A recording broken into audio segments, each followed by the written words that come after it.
एक गंदे कीड़े सोच के इंसान ने गुस्ताखी करी है, तो हम मांग करते हैं जिलाधिकारी महोदय से, कमिश्नर महोदय से कि उस पर एनएससी की कार्रवाई कर उसको तत्काल बहुत जल्द से जल्द उसको जेल में डाला जाए। लोग रोष में हैं, लोग गुस्से में हैं कि हमारी जो जान, हमारी जो शान मोहम्मद साहब हैं, उनकी शान में ऐसी गुस्ताखी, ऐसी टिप्पणी कर रहा है, तो उसको फांसी की सजा दिलाई जाए, सख्त से सख्त कार्रवाई की जाए। देश में एक बहुत बड़ा आंदोलन होगा, हम लोग सड़क पर आंदोलन करेंगे, हम संघर्षवादी लोग हैं, हम डरने वाले नहीं हैं।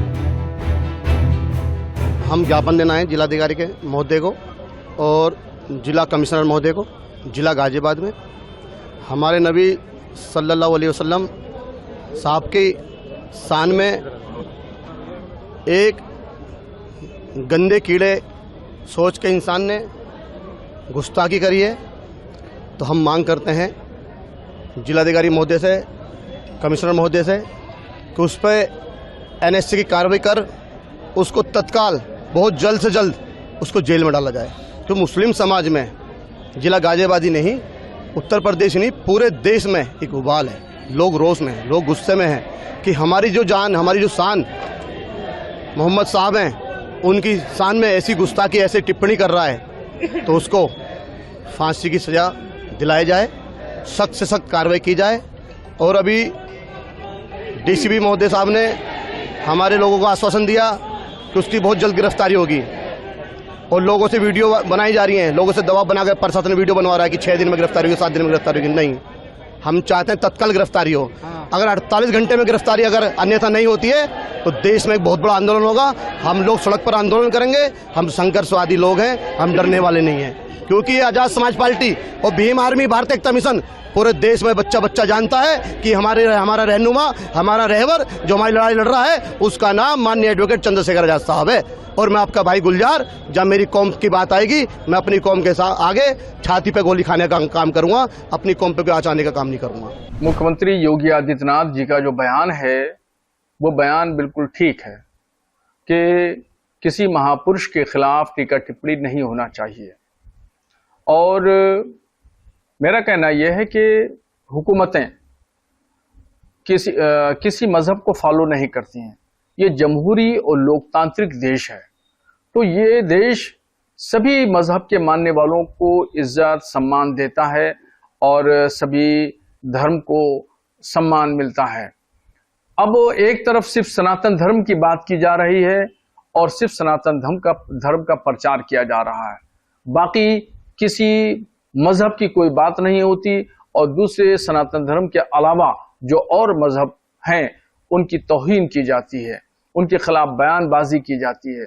एक दूसरा पहलू तो ये भी है, जबकि हुकूमतें लोकतांत्रिक ढांचे पर चलती हैं, जमहूरी निज़ाम के तहत इनका सिस्टम चलता है और ये किसी मजहब को फॉलो नहीं करती। इसलिए किसी भी एक मजहब को प्रमोट करना तो ये इंसाफ पर मबनी नहीं है और ये संविधानिक उसूलों के खिलाफ है।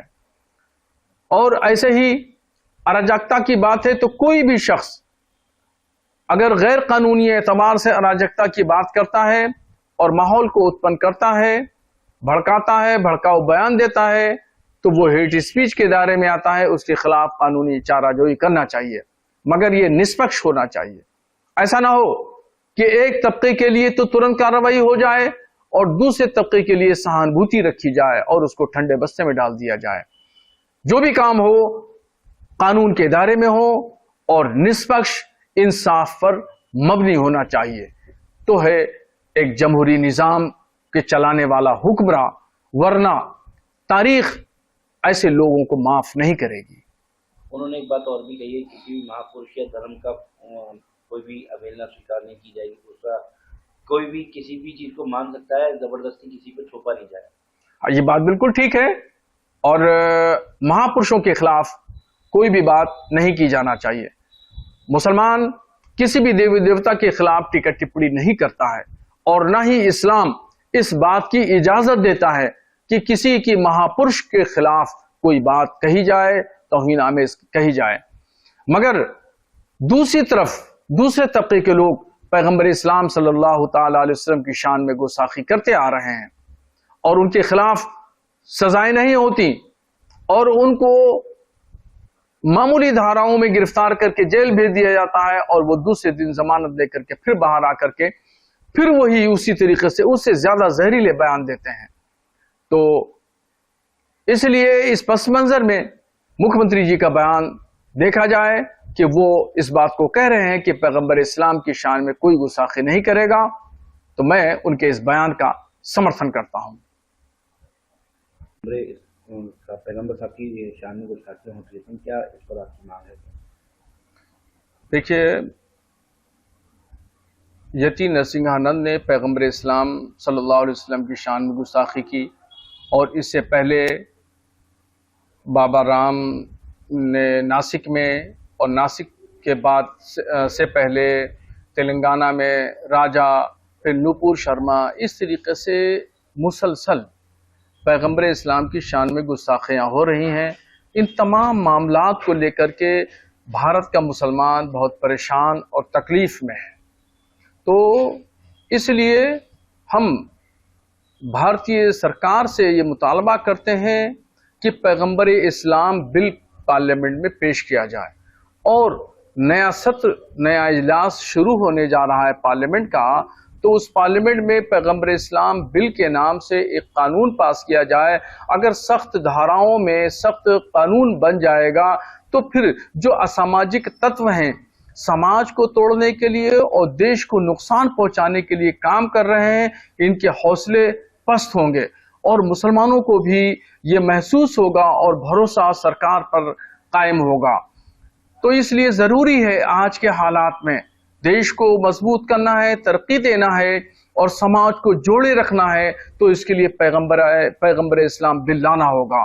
और मैं मुस्लिम मेंबरान पार्लियामेंट से भी अपील करूंगा कि वो जाती तौर पर भी पार्लियामेंट में बिल पेश कर सकते हैं और साथ ही में मस्जिद के इमाम हजरात, मुस्लिम तंजीमों संगठनों के जिम्मेदारान पदाधिकारी और मदरसों से वाबस्ता उलमा इकराम, मैं इन सब लोगों से गुजारिश करूंगा कि वो मेरा साथ दें और आवाज बुलंद करें। प्रधानमंत्री और लोकसभा के अध्यक्ष को पत्र लिख करके मांग करें कि पैगंबर इस्लाम बिल पार्लियामेंट में पेश किया जाए और फिर उसको पास भी कराया जाए। तो मेरा साथ दें, क्योंकि ये इतना बड़ा काम है कि अकेले एक जाती तौर पर मैं या मेरा मुस्लिम जमात अकेले नहीं कर सकती, जब तक कि तमाम लोग साथ में हो। तो मेरी गुजारिश है कि सब लोग साथ में आए, यकजहती और इत्तेहाद और मजबूती के साथ में पैगंबर इस्लाम बिल को पास कराने के लिए जद्दोजहद करें। और मैं समझता हूं इंशाअल्लाह अगर खुलूस दिल से लिल्लाहियत के साथ में ये काम किया जाएगा तो जरूर पास होगा और हुकूमतें भी इस पर ध्यान देंगी।